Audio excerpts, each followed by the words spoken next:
really, I consider trust the elephant in the showroom, as what I talked about yesterday.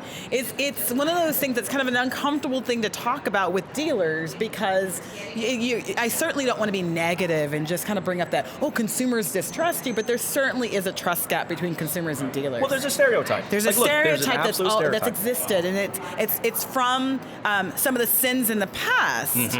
But I would also say that it's sometimes validated by current things that happen today, whether it's the dealer really knowing it's perceived that way or not. Yes. And I think in most cases, it's not someone being dishonest or trying to. Not intentionally. Not intentionally. Which is kind of a lack of transparency is that's what's creating it. Yes. It could also just be our typical processes like consistency of information. So consumers see something on the site, they talk to someone in the store, there's a difference. This person's not lying, but they don't realize that the consumer saw this kind of information on the dealership website. Yeah. So it's just about connecting those dots a lot of times. And from a consumer standpoint, because they're coming in with that chip on their shoulder, right, from whatever experience they had in the past, every time we trip in any minor way, it just kind of feeds into, okay, I can't trust this dealership. So I talked about that, and I think there were 3 things I really talked about. I talked about understanding where consumers are coming from. That's what I love to do, is like,